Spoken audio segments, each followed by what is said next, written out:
राम राम गुरु क्या हाल है सर? उधर पर तो हवा लगेगा।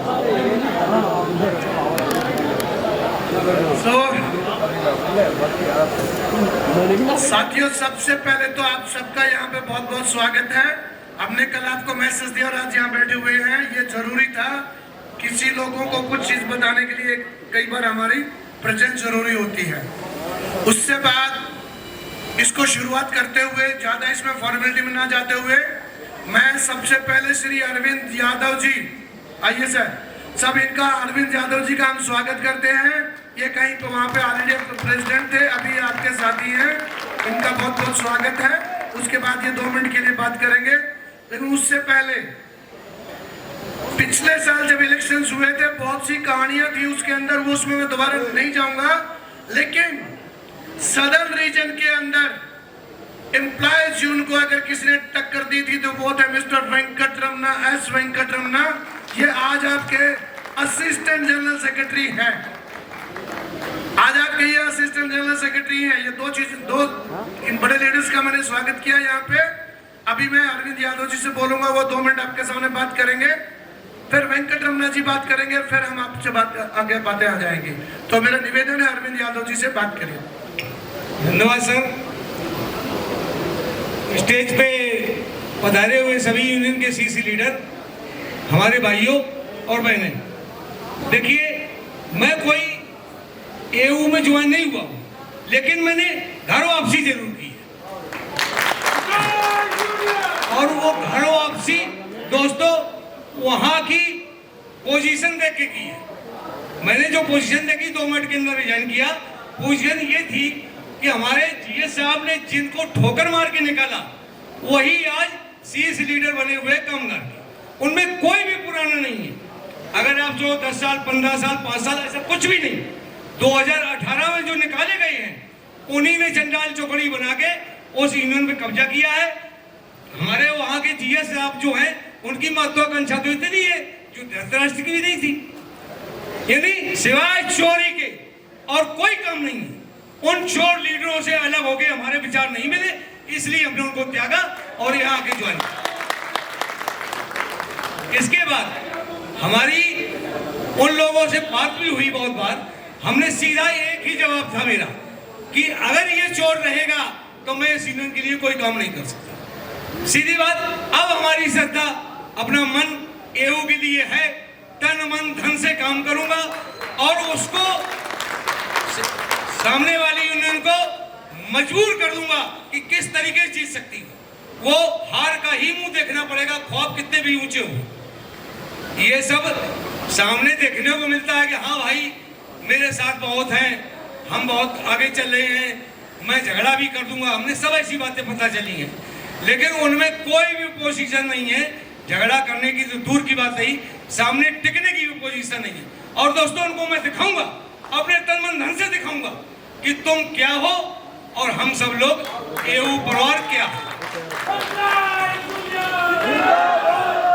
दोस्तों अब हमें बीड़ा उठाना है अपनी यूनियन को जिताने का और मजबूत करने का। जिताने का मजबूत करने के लिए ही हम अग्रसर हैं। हर व्यक्ति के से मिलेंगे, बात करेंगे और ये देखेंगे कि इनकी पोजीशन क्या है। एक और बात कहूंगा, वो आरईडी ऑफिस में अपने आप को जीता हुआ डिक्लेयर करते हैं। अच्छा भाई, मैं आरईडी में बाहर झोंकता हूं क्या? वो जीत जाएंगे, हम लोग सब बेवकूफ वहां पड़े रहेंगे। आरईडी से 21 वोट मैंने डिक्लेयर किए उनके नाम की, 22वां वोट मिलेगा तो हमारा जीवन खराब है। 21 से 22वां नहीं लेने देंगे, टोटल आरईडी वोट इतना ही पड़ना है। बस दोस्तों 2 मिनट का टाइम मिला था, इन्हीं शब्दों के साथ मैं धन्यवाद देता हूँ आप सभी लोगों का और अपना वक्तव्य समाप्त। 10 मिनट और ले लो। यादव साहब ने जो बोला है उसको अभी उन्होंने 2 मिनट का टाइम, यादव साहब आपको घंटों का टाइम मिलेगा, कोई बात नहीं है। आप ऐसी जगह आए, ऐसे प्लेटफॉर्म पे जहाँ काम करने से और बात करने से किसी को नहीं रोका जाता। तो अभी मेरा निवेदन है हमारे एस वेंकटरमना सर से, हमारे assistant general secretary airport authority employees union S Venkataramana. Thank you, sir. Respected our General Secretary Balraj sir, आप सारे सेंट्रल ऑफिस बेयरर्स और सेंट्रल एग्जीक्यूटिव मेंबर्स, सारे कॉमरेड्स को पहले मैं नमस्कार करूँ। मैं सदर्न रीजन से आया हुआ है। सदर्न रीजन का आज का स्टेटस है कामगार यूनियन 0 है। उन लोग ढूंढ रहे हैं लोकल सेक्रेटरी प्रेसिडेंट्स को ढूंढ रहे उधर। एक स्टेशन में भी एक आदमी भी उनको पॉजिटिव रिप्लाई नहीं दे रहा है, क्योंकि ना ये कामगार यूनियन ने कब्जा करा हुआ है। 20 साल से मैं कामगार यूनियन पे काम किया था। आज का डेट पे एक आदमी भी पुराना आदमी नहीं है उसमें। सारे जो आदमी हमारा अरविंद साहब बोलने जैसा है, ये 2018 पे रेफरेंडम पे आया था, उन लोग अभी कब्जा करके रखा है। वो कब वो कब्जा वो बेच देता है, पैसे के लिए एक सिंबल खरीदता है। रुद्रप्पा नहीं चाहिए, रुद्रप्पा का रजिस्ट्रेशन चाहिए। वर्कर्स यूनियन का कीम सिंह नहीं चाहिए, उनको सिंबल चाहिए, मनी चाहिए। और बाकी क्या है ना, बीएमएस का फाउंडर हरिंदर तिवारी जी चाहिए, उन्होंने नहीं चाहिए, उनको पावर चाहिए। ये तीनों भी आज का डेट पे किधर भी नहीं है। उन लोग खाली बाहर फैल रहे हैं, ऐसा उन लोग हमारा साथ है, हमको हेल्प कर रहे बोल के, लेकिन एक मीटिंग पे भी उन लोग को नहीं ला पाएगा। उन लोग सारे आदमी को उन लोग को बाहर भेज के उन लोग आज यूनियन कब्जा करा हुआ है। आज मैं बोल रहे हैं कल इलेक्शन तक कब क्या हो जाता पता नहीं है। साकेत कोर्ट पे केस है। साकेत कोर्ट का आपको सबको पता है, उधर जीएस जनरल सेक्रेटरी रुद्रप्पा को एक्टिविटीज नहीं करना बोला था, लेकिन रुद्रप्पा जनरल सेक्रेटरी नहीं है बोल के नहीं बताया। आज भी management circulars and orders Rudrappa को दे रहे हैं। कल भी कभी भी काम आ जाएगा रुद्रप्पा, अभी ये केस जीत जाएगा ना, वो चेंज हो जाएगा जनरल सेक्रेटरी। मेरे से बार्गेनिंग कर रहे हैं मंजित राणा जी, मेरे को 2 महीने के लिए मेरे को जनरल सेक्रेटरी चाहिए, 1 दिन का सीएम जैसा है, लेकिन 2 महीने का क्या जनरल सेक्रेटरी बन के क्या करेगा मेरे को पता नहीं। मेरे दोस्त ने पूछ लिया 2 महीने में क्या बिजनेस करना चाह रहे, वो तो बताओ पहले, इलेक्शन से पहले तो जो करना था। ये सारे चीज देखेगा तो उनका हाथ में कुछ काम होने वाला नहीं है, खाली एक्टिंग कर रहे हैं। मैं आज बोल रहे 25 ईयर से एम्प्लॉयज यूनियन जीता है और फ्यूचर में भी एक ही यूनियन रहेगा, यही कंटिन्यू होगा, इसका कोई हटाने वाला कोई नहीं है। बहुत आदमी आया, बहुत आदमी कोशिश कर चुका, लेकिन आज तक कुछ नहीं कर पाया। फ्यूचर में भी एम्प्लॉयज यूनियन है। Employees union, employees union, employees union. Thank you. हमारे साथ अभी आपकी एम्प्लॉयज यूनियन की 2 दिन तक सीईसी मीटिंग हुई थी राजीव गांधी उसमें T3 में। एक सीईसी मीटिंग करने के लिए हफ्तों लगते हैं। हमारी जो टीम है उस टीम को 1 दिन भी नहीं लगा। मैंने कहा शुक्रवार को बताया था कि इतवार को सीईसी मीटिंग होने वाली है। 60 आदमियों की सीईसी मीटिंग इतवार सोमवार को हुई, किसी को कोई तकलीफ नहीं हुई। इतनी अच्छी मैनेजमेंट है वहां पे जो डबाजी और पूरी उसकी टीम है। कल शाम को मैंने बताया कि यहाँ पे जीबी मीटिंग होने वाली है। राजीव गांधी भवन की ब्रांच ने इतनी मेहनत से इतनी शानदार मीटिंग अरेंज कर दी है जैसा लोग हफ्तों में नहीं कर पाते। मुबारक हो भैया अपने राजीव गांधी भवन की टीम जो है उसके लिए। हमारे साथ उस सीईसी को अटेंड करने के लिए हमारे सदन के एक और काफी रेनाउंड हमारे जो साथी हैं मिस्टर रोबी, वो हमारे सेंट्रल कमेटी के मेंबर हैं त्रिवेंद्रम से, वो आए हुए हैं। 2 शब्द वो भी आपके सामने रखेंगे। रोबी जी। सबको मेरा नमस्कार। एयू ऐसा यूनियन है 25 ईयर से हम लोग इधर कंटिन्यू कर रहे हैं। कंटिन्यू क्यों कर रहे हैं? आप लोगों का सपोर्ट के वजह से कर रहे हैं। ये प्राइवेटाइजेशन का मामले में इधर अभी सीजनल बेड्स बोल के आ रहा हुआ एक कामगार यूनियन क्या किया हुआ है। ये सीजनल बेड्स आके आपके लिए क्या करेगा आप सोचो। हमारे लिए इतना एक्सपीरियंस लीडरशिप है, हमारा इंफ्रास्ट्रक्चर इतना अच्छा है। हम लोग इस बार 97% वोट से जीतेगा। एयू जिंदाबाद। और तो नहीं हुए। तो ये हमारे थे। अभी मैं अपनी 2 बातें रखूंगा। कई बार क्या होता है जब मीटिंग्स होती हैं, मीटिंग्स का एक डेकोरम है। मीटिंग कंप्लीट होने के बाद हम धन्यवाद बात करते हैं, लेकिन वो आजकल हो क्या रहा है, मीटिंग कंप्लीट हुई रात में उठ के चल देते, धन्यवाद नहीं कह पाते। तो मैंने 2 यहाँ पे कमेटी का धन्यवाद किया था, डबासी की कमेटी जो जिसने सीईसी कराई और राजीव गांधी भवन की, और बाकी जो कमेटीज हैं खासकर जो हमारे नॉर्दर्न रीजन से बसें भर भर के आते हैं वहां से बसें भर भर के भी आते हैं और वो पेटी भर भर के वोट भी मिलते हैं वहां से। तो उनका पहले से बहुत बहुत धन्यवाद जो हमारे नॉर्दर्न रीजन के लोग आए। और अब आते हैं हम यूनियन के ऊपर। पहले मैं आपको बता दूं ये मीटिंग क्यों है।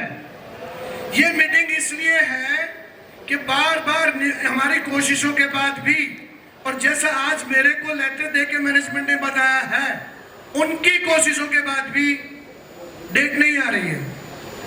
मतलब रिजल्ट जो हमारे इलेक्शन डेट है वो ना आने का कारण सिर्फ मैनेजमेंट नहीं है। ये चीफ लेबर कमिश्नर हमारा इलेक्शन कराएगा, मिनिस्ट्री ऑफ लेबर हमारा इलेक्शन कराएगी, लेकिन कुछ जो अभी हमारे वेंकट रमना जी ने बताई, जो घुसपैठिए हैं, जो कामगार यूनियन के नहीं है। कामगार यूनियन में तो रुद्रप्पा जी होते थे, कभी HS 100 रुपए बड़े उस लीडर्स उसके अंदर हुआ करते, वेंकट रमना जी थे, बाकी जो लोग थे वो होती थी कामगार यूनियन। वो कामगार यूनियन होती थी जो 25 साल सत्ता से बाहर रहने के बाद भी सरवाइव की हुई थी, जो रिकॉग्नाइज नहीं थी फिर भी सरवाइव की हुई थी। तो वो के बाद वो वहां पे नहीं है। वो बाहर जाके क्लेम करते थे, सबको बताते थे कि हमने इलेक्शन रुकवा रखा है और हम डिसाइड करेंगे कि इलेक्शन कब होगा। तो मैं आपको बता दूं, किसी की औकात नहीं है जो आपका इलेक्शन रुकवा दे। उनकी तो है क्या, वो तो एक जोकरों की टोली है, उसके बस का कुछ भी नहीं है। ये सारा का सारा एक labour ministry chief labour commissioner के प्रोसेस में डिले है। ये बहुत जल्दी जो हमें बताया गया है, आज जो हमें राइटिंग में दिया गया है, उसके अनुसार बहुत जल्दी इस हफ्ते या अगले हफ्ते आपका रिटर्निंग ऑफिसर आ जाएगा। और यही बात बताने के लिए, इसी बात को सब तक पहुंचाने के लिए आज हम यहाँ पे इकट्ठे हुए हैं। और जब हम यहाँ इकट्ठा हुए हैं तो हम बहुत सारी अपनी बातें करेंगे। और उन बातों में यह भी है कि जो हमसे चुनाव लड़ने की सोच रहे हैं वो कम से कम इतना ध्यान रखिए कि यहाँ पे राजीव गांधी भवन की एक ब्रांच है जिसमें इन्होंने उंगली रखने के लिए किसी को जगह नहीं दी है। यहाँ पे पीछे जो हमारी 3 ब्रांचेस थी, जिसमें CRSD की ब्रांच थी, DRC ब्रांच थी, वर्कशॉप की ब्रांच थी, उनके अंदर स्टाफ कम हो गया था। और खंतवाल जी जो हमारे वहां के ब्रांच सेक्रेटरी और उनकी टीम ने तीनों ब्रांचों को एक शानदार और मजबूत यूनिट तैयार कर दिया है।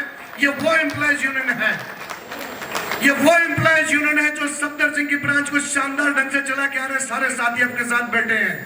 ये वो रामकिशन जी की और वो नेगी जी की ब्रांचेस हैं जो हर बात के ऊपर पूरे तन मन धन से आपके साथ खड़े हो जाते हैं, एक भारी क्राउड लेके आते हैं। ये वो है, जितने लोग जितने वो सोच रहे हैं हम वोट लेंगे, इतने तो हमारी इन सारी ब्रांचों के अंदर कमेटी मेंबर्स हैं।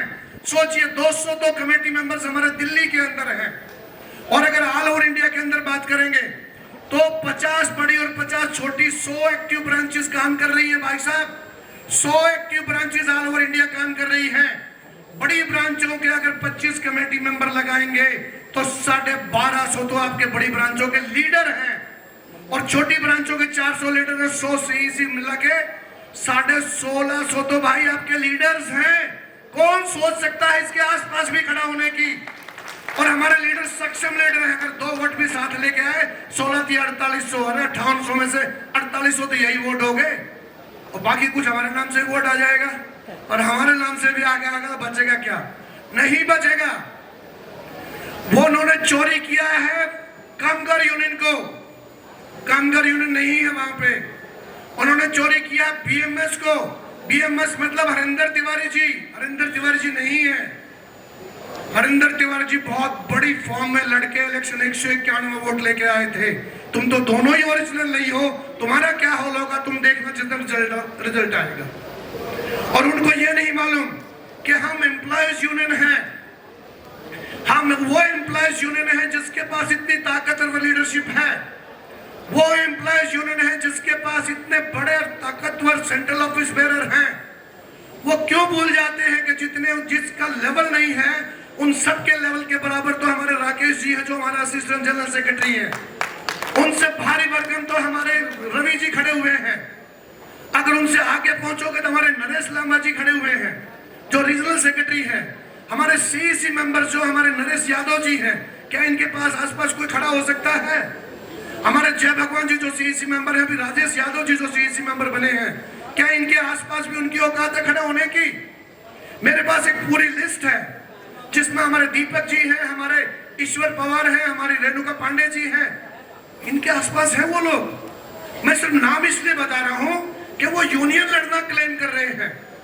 हमारी मैडम सरस्वती गौतम है, इनके सामने वो सारे बैठ के देखे कि इसकी बराबरी पे आ सकती है उनकी पूरी की पूरी टीम। बड़े ताकतवर नेता है हमारे पास। हमारे पास हेडक्वार्टर में मैडम रानी है, नीलम है, बाकी इनके साथ जो है वो क्या करेंगे, वो कहां तक उनका नंबर आ सकता है। तो मैं सिर्फ ये नाम इसलिए बता रहा हूं आज, इसमें हो सकता है कुछ नाम मैं याद ना रहे। हमारे रमेश जी बैठे हुए हैं और बहुत सारे नाम है हमारे पास। विजय कटारिया जी हैं, हमारे नरेश यादव जी हैं और एक दूसरे हमारे जो एक वीरेंद्र यादव जी हैं। यादव साहब कुछ ज्यादा है ना, वहां तो कोई छोट भैया यादव है, यहाँ तो हमारे पास सारे के सारे राव साहब हैं। इतने बड़े राव साहब होने के बाद कहां लगेंगे वो। मैं सभी के सभी बातें सिर्फ ये कहने के लिए बता रहा हूं और सही एग्जाम्पल दे रहा हूं। मैं तो हमारे तो ये एक्टिव कार्यकर्ता के बराबर नहीं है जो हमारे एक्टिव कार्यकर हैं। अगर हमारे जितने मैंने बताया था, ये हमारे योगेंद्र खंडवाल जी या प्रीतम जी या राम किशन या नेगी जी, ये अकेले ही बहुत है उनके लिए यार, किसी के बराबर नहीं। ये सारे के सारे नेता वो हैं जिनको अपनी ब्रांच का पूरा विश्वास प्राप्त है। उन्होंने कभी किसी ब्रांच का विश्वास प्राप्त किया है? कोई ब्रांच चलाई है? कोई रीजन चलाया है? कुछ भी नहीं चलाया और आगे हमसे मुकाबला करने के लिए नहीं भाई। हमारे पास तो गैलेक्सी है लीडरशिप की। हमारे ऑल इंडिया प्रेसिडेंट संधानंद साहब हैं, जिनके बारे में कहते हैं वो रिटायर हो गए। अरे उनका तो इतना दिमाग है, जब वो यहाँ पे आते हैं तो ऑफिस वाले कांपने लगते हैं कि यार क्यों आ रहा है ये, बता दो हम वहीं से हाँ कर लेंगे। नहीं तो उनको पता है ये मारेगा नहीं, लेकिन आधे घंटे तक बोल बोल के तुम्हें बेहोश शुरू कर देगा। इतने कानून बताएगा कि तुम्हारा दिमाग ठप हो जाएगा, तुम्हारा जितना भी इसके इंटरनेट है वो ठप हो जाएगा। और उनके बाद जो हमारे साथी हैं दीपक गंडास जी, खड़े हुए हैं तैयार, एक हट्टे कट्टे शानदार नॉलेजेबल पढ़े लिखे हमारे जो ऑल इंडिया वाइस प्रेसिडेंट है वो। कितने लीडर्स हैं, मैं कई बार नाम नहीं लेता हूं, डर इसलिए लगता है कि कितनों के नाम लूंगा यहाँ तो लीडर्स की गैलेक्सी है, बहुत सारे लीडर्स हैं। और मीटिंग हम बार बार करते रहेंगे तो क्रांति जी का अगर मैं नाम भूल गया तो अगली बार भी जरूर लूंगा। बस ऐसी बार में ले दिया ना क्रांति जी का नाम मैंने हाँ, तो मेरा ही अब ये नाम बता रहे हैं साहब। मैंने तो पूरी लिस्ट भरी हुई है, इसमें मैं अपने भाषण कभी भी नहीं लिखता। मैंने आज सिर्फ इसलिए लिखा है, मैं सोच रहा था कि अपने कुछ लीडर्स के नाम लूंगा मैं, तो ये पेज भर गया और बाकी बचे हुए हैं। इतने सारे लीडर्स हैं, इतनी ताकतवर लीडरशिप होने के बाद, अरे यार वो मोदी जी बहुत बड़े हैं, इलाका हमारा भी उतना ही है। देखिए मोदी जी का इलाका श्रीनगर से लेकर कन्याकुमारी तक, डिब्रूगढ़ से लेकर बॉम्बे तक, हमारा इलाका भी उतना ही है। और वो चुनाव हम नहीं लड़ते, नहीं तो भारतीय जनता पार्टी से कम नेता हमारे पास भी नहीं है, उतने ही मजबूत नेता है। एक यादव साहब का नाम लिखा था, एक राव साहब तो हमारे यहाँ भी खड़े हुए हैं, सुधीर यादव जी जो हमारे रीजनल प्रेसिडेंट है। हमारे वहाँ की जो राम रत्न नेगी जी हैं, उनकी ब्रांच की प्रेसिडेंट मैडम उषा यही बैठी हुई हैं। और एक बात और बता दूं बहनों आप लोगों को, मैं मैडम उषा यहाँ की ब्रांच प्रेसिडेंट है। कलकत्ता की जो कलकत्ता एयरपोर्ट की ब्रांच है उसकी ब्रांच प्रेसिडेंट भी हमारी एक बहन है। और चेन्नई में जो जॉर्ज है उनकी ब्रांच प्रेसिडेंट भी हमारी एक बहन है। तो ये तो बहुत कंबाइन है, कोई पीछे नहीं है इसमें। और ये हमारी बहनें और सिस्टर इतना आगे क्यों आ रही हैं? क्योंकि हमने एक माहौल बनाया है कि एम्प्लॉयज यूनियन के अंदर जब आप काम करेंगे तो किसी भी ऑफिस में कहीं भी करेंगे, टूर पे भी जाएंगे, तो आप अपने घर से भी ज्यादा सुरक्षित और सम्मानित रहेंगे। ये हम करते और ये आगे भी हम करते रहेंगे, क्योंकि हम जो एम्प्लॉयज यूनियन है, हम हैं यहाँ लोगों के अपने साथियों की सुरक्षा और उसका काम करने के लिए। और आज हम 2 महीने से जो इलेक्शन नहीं हुआ है, क्यों हम ईगर हैं ये जल्दी इलेक्शन होना चाहिए? ये इसलिए है क्योंकि हमने बहुत सारे काम करने हैं। हमने सेंट्रल जेसीएम में हमारे टेलीफोन ऑपरेटर्स के बारे में डिसीजन कराया, उसको लागू कराना है। हमने जूनियर मेट के बारे में डिसीजन कराया, उसको लागू कराना है। हमारा टीएडीए का जो हमारे साथी बाहर गए थे उनको लागू कराना है, उनका पैसा दिलाना है। ये मैनेजमेंट नहीं करती, ये मैनेजमेंट इतनी सेक्स चिल्ली है कि सभी लोगों को साथ बाहर भेज दिया, पहले लेके उनको टीएडीए दिया, बीच वालों को नहीं दिया, बाद वालों को भी टीएडीए दे दिया। ये कुछ भी कर सकते हैं। इन्होंने एप्लीकेशन इनवाइट करके ट्रैफिक हैंड की बात कराई थी, आज तक उनको प्रमोट नहीं किया। वो डिसीजन करा रखा है, उसको लागू कराना है। हमने पीपीपी के लोगों का काम कराना है।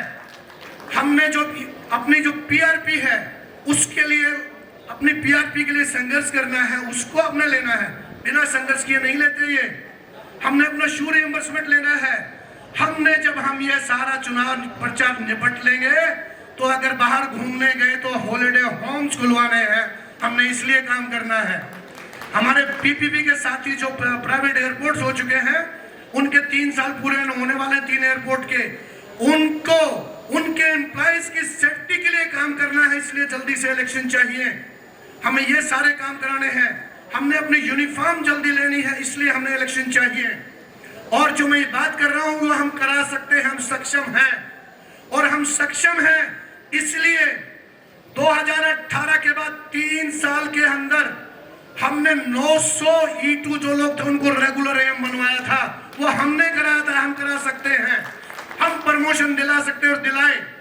900 उनको प्रमोशन मिला, 900 उनकी जगह प्रमोशन मिला, 900 फिर जो असिस्टेंट थे वो सीनियर असिस्टेंट बने, और 900 हमारे ग्रुप डी के साथी जूनियर असिस्टेंट बने। ये लाइन हमने लगाए रखनी है। हम देखेंगे कि कोई भी हमारा ग्रुप डी का साथी ग्रुप डी रिटायर ना हो, कोई ग्रुप सी का साथी हमारा अगर रेगुलर एम नहीं बनता है तो E2 लेके रिटायर हो, ये हम देखेंगे। उसके लिए हमने काम करना है, इसलिए हमें चाहिए। हमने अगले वेज करने हैं साथियों, सब 3 वेज किए हैं हमने। और अगर एरोगेंटली कहूं, मैं कभी नहीं बोलना चाहिए, लेकिन मैं इसमें एक बात बोलूं, मैं तीनों वेजों में पार्ट था। 2001 में वेज हुए, 2010 में वेज हुए, 2018 में हुए। और जो हमारी ग्रुप सी की 2720 की रिक्रूटमेंट होती थी, आज वो 33,000 में होती है। 8 से 10 गुना लेके गए, वो एक्सपर्ट हैं। हम जब आपका वेज होते हैं, सर्विस वेटेज लेके आए हैं, तो हम प्रमोशन दिलाते हैं, हम अच्छी पे दिलाते हैं, अच्छा मेडिकल दिलाते हैं। और बाई चांस जब कोरोना जैसी महामारी आ जाती है, कोरोना काल की महामारी के अंदर किसी साथी को तकलीफ में हमने नहीं आने दिया। ये ओपन बात नहीं करनी चाहिए, लेकिन ओपन कर रहा हूं। गवर्नमेंट का रूल था कि 50% अटेंडेंस होनी चाहिए। आप सब गवाह हैं, 100% बाहर थे, हम अटेंडेंस 1% भी नहीं थी। और एक भी बंदे को कोई सीएल नहीं देनी पड़ी, ना आरडी ऑफिस में, ना यहाँ पे। मेडिकल पे सभी चीजों पे ऑस्टेरिटी आई थी, मेडिकल पे हमने कोई ऑस्टेरिटी नहीं आने दी, रादर हमने उसको रिलैक्स कराया। हमने ये भी करा दिया कि जो इन पैनल हॉस्पिटल नहीं है, कोरोना हो गया, वहां भी ट्रीटमेंट करा लो, उसका भी 100% ट्रीटमेंट पैसा मिलेगा। और दिलवाया हमने। हम वो हैं जो अपनी जिम्मेवारी समझते हैं। कोरोना काल के अंदर अगर हमें कोरोना हुआ था तो हमने होने दिया, लेकिन अगर सेकेंड वेव में किसी को सिलेंडर की जरूरत पड़ी थी तो घर जाके अपनी गाड़ी लेके सिलेंडर पहुंचाए थे हमने। और अनिल, जो हमारे अनिल सीएसी मेंबर है यहाँ पे, जो अनिल सीएसी मेंबर है, मैं उनका यहाँ पे नाम नहीं ले पाया था क्योंकि उनको वैसे ही लोग बहुत जानते हैं। अगर मैं आपको अभी अपना इंट्रोडक्शन दे दूं अजय गौड़ जी का या बंधुनी जी का, इसको आप सब सारे के सारे लोग जानते हैं। इसलिए जो अनिल है हमारे, वो एक कमेटी में तो रात के 12 बजे भी रिस्पॉन्स देते थे, सुबह 4 बजे भी रिस्पॉन्स देते थे। वो कभी किसी को अनअटेंडेड नहीं रहने दिया। कोई ऐसा नहीं रहने दिया कि जिसको हॉस्पिटल ना मिला हो। जिसको हॉस्पिटल नहीं मिला, किसको ऑक्सीजन की जरूरत थी, वहां पहुंचाए थे हम। वो एम्प्लॉयज यूनियन है, वो आपकी लीडरशिप है, इसकी बराबरी करने वो आए हैं। वो कई बार मैं देखता हूँ व्हाट्सएप पे लिखते हैं, कोई रिटायर का नाम लिखते हैं। अरे भाई, यहाँ पे फुटबॉल खेलने के लिए नहीं चाहिए।